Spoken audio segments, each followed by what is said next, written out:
All right, let's talk Vikings-Lions because this game, on the schedule perhaps 3 or 4 months ago didn't look that enticing.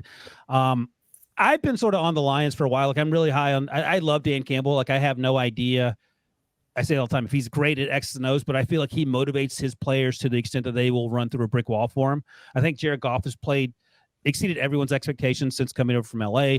I said this the other day. Amon-Ra St. Brown at USC did not play like he plays now, and the important takeaway for me is that sometimes kids in college aren't nearly the finished product that you end up seeing in the NFL. And then on the other side, Kevin O'Connell felt like the savior after week 1. And then Kirk Cousins said, let's just play a little nationally televised game and rethink that. I have questions about Kirk Cousins still. I think Kevin O'Connell probably is going to be a good coach.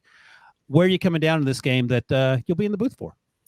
Yeah, so I think you touched on a lot of things there. And so I try to take it kind of like big picture, right? Like no one's running away at the NFC North. So I think that's one thing that makes this really, really compelling is that you had Minnesota beat Green Bay in week 1. I mean, kind of dominate them really.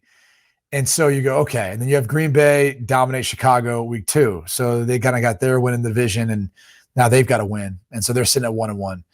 Obviously Minnesota, after getting demolished by Philly on Monday Night Football, they're 1-1. And that was one of those performances where, by the way, like Kirk Cousins gets a lot of flack for the Monday Night Football starts and, his level of play, which clearly 2 of the 3 interceptions were on him. The third one wasn't. And I always say at that point in a game where you're down, like you got to take chances. I mean, you're going to probably throw more than one. I mean, if you're doing it right, you got to take chances. You got to give yourself an opportunity. But there is something to be said for the fact that he never seemed comfortable in that game.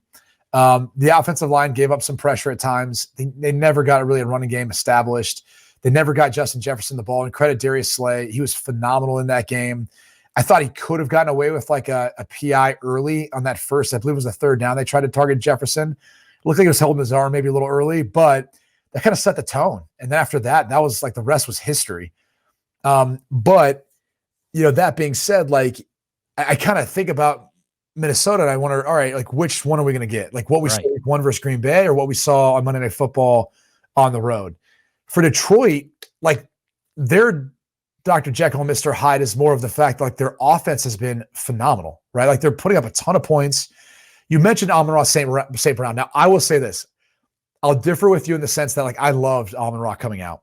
The only thing I didn't like about him was the fact that he played at Southern Cal.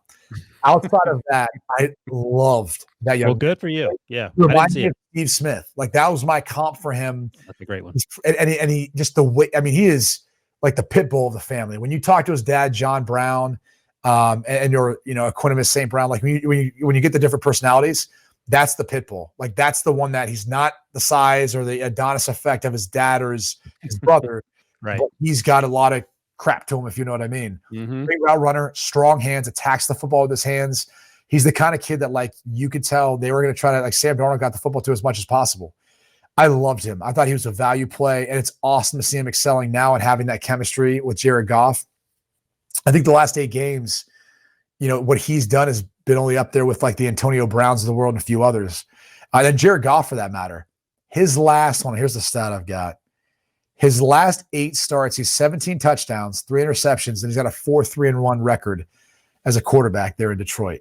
That's saying something. I mean, he's playing really, really good football. So, and look, then DeAndre Swift had a great game last week, and he was playing on a bum ankle. Like you would have thought that. He caught a ball that got tipped. I don't know if you saw this highlight. Yes. Tipped the line of scrimmage. He kind of caught, like as he was falling, gets up. That was on 3rd and 15. Like it wasn't just like an incredible play. It's like that kind of completely changed the dynamic of the game. Like Detroit was up 7 at that time. Washington had come back. They dominated at that point in time in the second half.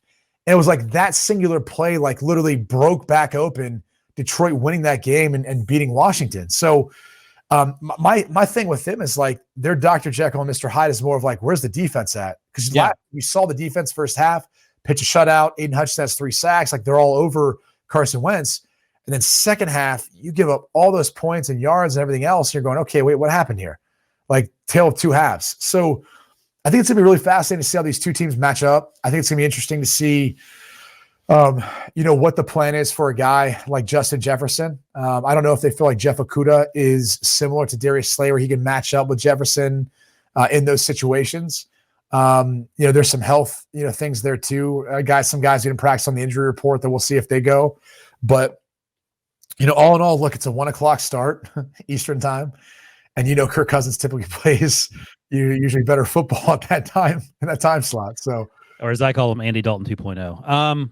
I will say this. It feels like last year the Lions are losing that game against Washington because, to your point, the defense sort of collapses after they get up to a huge lead. This year felt different because they've been able to overcome the little dips in the way the defense has played and had answers to the DeAndre Swift point you made. So I think that's encouraging.